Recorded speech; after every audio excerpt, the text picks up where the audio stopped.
Doctor Yunus সরকার বিরাট পরিকল্পনা গ্রহণ করেছে, চমৎকার উদ্যোগ নিয়েছে, অনেক অগ্রগতি হয়েছিল। কিন্তু পরিস্থিতি যেটা বলছে যে এই উপদেষ্টা মাহফুজদের কারণে ডক্টর ইউনূস নিজেই ব্যর্থ হচ্ছে। দর্শক খেয়াল করেছেন কিনা, জুলাই সনদের সময় যতদূর ঘনিয়ে আসছে, 30 দিনের ডেডলাইন, তার মধ্যে অলরেডি প্রায় 1 সপ্তাহ হয়ে গিয়েছে। যত ঘনিয়ে আসছে এই মাহফুজরা রাজনীতিতে তত বেশি বিভাজন তৈরি করছে। একই সাথে 24-এর আকাঙ্ক্ষা সুনির্দিষ্ট রূপ দিতে সরকার যতদূর এগিয়ে যাচ্ছে, মাহফুজরা ততদূর বিভাজন সৃষ্টি করছে। দেখেন, আলী রিয়াজের একটা বক্তব্য, 24-এর আকাঙ্ক্ষাকে সুনির্দিষ্ট রূপ দিতে চায় কমিশন। চমৎকার উদ্যোগ, বিরাট পরিকল্পনা। এর মানে কি, সরকার জুলাই সনদ করবে, সংবিধানে সেটা ইনকর্পোরেট করবে, অনেক বিষয়ের উপর জাতীয় ঐক্যমত হবে, একটা সুন্দর সংস্কার হবে। এই বিষয়গুলোতে সরকারের এই মহাপরিকল্পনা যখন যথেষ্ট অগ্রগতি, তখনই মাহফুজরা বিভাজন তৈরি করে দিয়েছেন। দেখেন বিষয়টা কিভাবে গেছিল। সরকারের সুন্দর সুন্দর যে উদ্যোগ, জুলাই সনদ থেকে শুরু করে আরো নানান বিষয়ে, এই জায়গাগুলোতে বিএনপি সব জায়গায় কিন্তু আপত্তি করে আসছিল। বিএনপির নাম দিয়েছি আমরা বাংলাদেশ জাতীয়তাবাদী আপত্তি পার্টি। সব জায়গায় আপত্তি করে আসছিল, কিন্তু বিএনপি আপত্তি করা সত্ত্বেও জামাত ইসলামী, ইসলামী আন্দোলন বাংলাদেশ বা আরো অন্য সবাই মিলে এটা একটা সুন্দর সমাধান করা গেছিল। যে পরিস্থিতি এমন হয়েছিল যে সবাই একসাথে স্থানীয় সরকার নির্বাচন চায়, ছাত্র সংসদ নির্বাচন চায়, জুলাই সনদ চায়, সংবিধান সংশোধন চায়, সংস্কার চায়, শুধু বিএনপি চায় না। কিন্তু যেহেতু এনসিপি চায়, জামাত চায়, চরমনাই চায়, সবাই চায়, অতএব বিএনপি অনেক জায়গা থেকে পিছু হটেছে। বিএনপিকে নাকে খত দেওয়ানো সম্ভব হয়েছে। ডক্টর ইউনূসের জন্য এটা ছিল একটা মহা ব্লেজিং।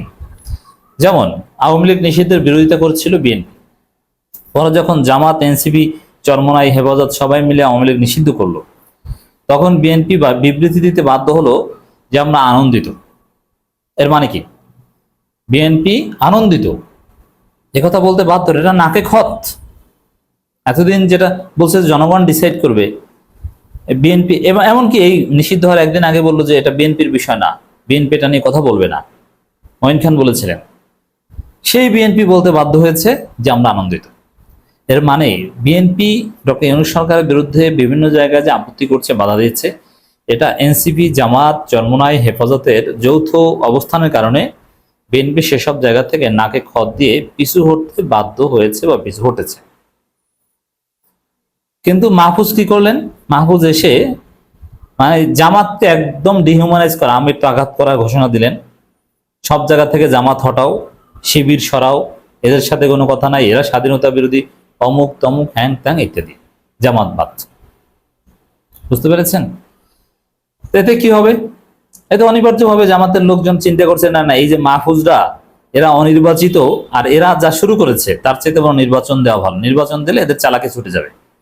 এখন জামাতের লোকজন নির্বাচনের যৌক্তিকতা খুঁজে পাচ্ছে। আর জামাত আর বিএনপি যদি সংস্কার বিরুদ্ধে অবস্থান নেয়, তাহলে ডক্টর ইউনূসের বাপেরও শক্তি নেই সে সংস্কার করার। শুধু বিএনপিকে বাদ দেওয়া সম্ভব, কিন্তু যৌথভাবে বিএনপি জামাতকে উপেক্ষা করে কোনো কিছু করা সম্ভব নয়। এখন এর মানে এই এক মাথা মোটা মাহফুজ, ওকে বুদ্ধিজীবী বলে অনেকে, যে ইন্টেলেকচুয়াল, প্রচুর ইন্টেলেকচুয়াল, আমরা ওকে পড়িয়েছি না, জানি না। ওই মাহফুজের মতো মেধাবী ঢাকা বিশ্ববিদ্যালয়ের অলিতে গলিতে গাঞ্জা খায়, ওগুলো কিচ্ছু না। একটা ফাও মানে ভাব নেয়, বিশাল বালশূন্য হয়ে গেছে। এই মাহফুজ, এই ছেলেটা গোয়েন্দা সংস্থার ফাঁদে পড়ে, রয়ের ফাঁদে পড়ে সব সংস্কার, সব পরিকল্পনা সব খেয়ে দিয়েছে। এখন জামাত আর বিএনপি যদি ঐক্যবদ্ধ হয় নির্বাচন প্রশ্ন, এবং হবে, জামাত বুঝে গেছে যে আসলে না, কাউকে ব্লাঙ্ক চেক দেওয়া ঠিক না। ডক্টর ইউনূস সরকারকে ব্লাঙ্ক চেক দিয়েছিল, এখন ডক্টর ইউনূস সরকার জামাতের সাথে আচরণ করছে। কারণ মাহফুজ তো সরকার, আমির তো আঘাতের কথা বলছে, হুমকির কথা বলছে, শিবিরকে ঢাকা বিশ্ববিদ্যালয় থেকে উৎখাত করার ষড়যন্ত্র করছে। চিন্তা করেছেন? একের পর এক লাশ ফেলাচ্ছে এখন, ওই মাহফুজরা জড়িত এর সাথে। অতএব ব্লাঙ্ক চেক দেওয়া যাবে না। তার চাইতে বরং নির্বাচন সুষ্ঠু হবে না, এটা জানি, ডিসেম্বর নির্বাচনে সুষ্ঠু হবে না। তারপরও জামাত চিন্তা করতে পারে যে সুষ্ঠু হোক না হোক, এই বাটপার গুলো যাক, বরং নির্বাচিত সরকার যারা আসবে, কিছুটা কারচুপি হলো, তাদের সাথে একটা সমঝোতা করে আমরা আমাদের নিরাপত্তা নিশ্চিত করি। এ ধরনের চিন্তা ভাবনা করতে পারে। জামাত করতে পারে, জামাতের লোকজনের মধ্যে অলরেডি এই চিন্তা ঢুকে গেছে। আমি জানি না সেটা ঠিক হবে কিনা, বা সেই কনক্লুশনে যাচ্ছি না। এই জন্য ডক্টর ইউনূস সরকার শুধু এই মাহফুজের কারণে ব্যর্থ হতে পারে।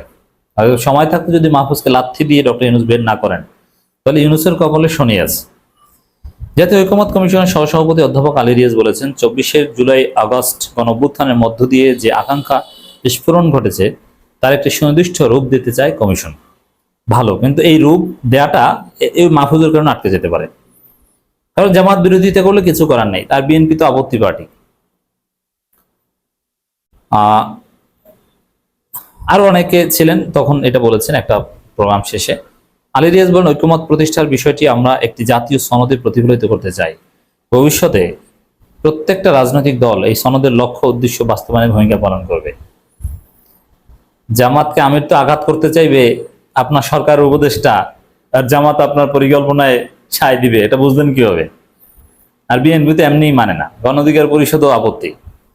তাহলে আপনি রাজনৈতিক দলগুলোর সাথে কি কি করবেন? মানে ডক্টর ইউনূস সরকারের ভিতকে কাঁপিয়ে দিয়েছে এই মাহফুজ। আশা আকাঙ্ক্ষা বাংলাদেশের হিসেব নিকাশ এক মাহফুজ খেয়ে দিয়েছে, রয়ের ফাঁদি দিয়ে দিয়েছে। বাংলাদেশের নতুন যে পরিস্থিতি তৈরি হয়েছে তা এদেশের মানুষ ও রাজনৈতিক শক্তিগুলো দীর্ঘদিনের সংগ্রামের ফল উল্লেখ করে আলোচনার সূচনায় অধ্যাপক আলী রিয়াজ আরো বলেন, গত বছরের জুলাই আগস্টে গণঅভ্যুত্থানে মানুষের দীর্ঘদিনের ক্ষোভ যেমন প্রকাশ হয়েছে, তেমনি তাদের প্রত্যাশাকেও প্রকাশ করেছে। এবং ঐকমত্য কমিশনের এই উদ্যোগ বাংলাদেশের দীর্ঘদিনের প্রত্যাশাকে ধারণ করে। বারবার ফেসিবাদের উত্থান হোক তা দেশের মানুষ চায় না।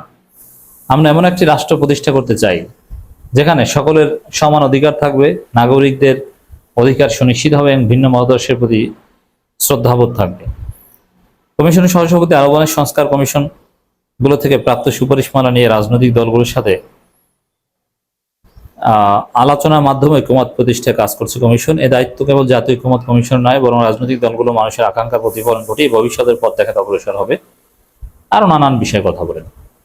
তো দর্শক, এখানে দেখেন,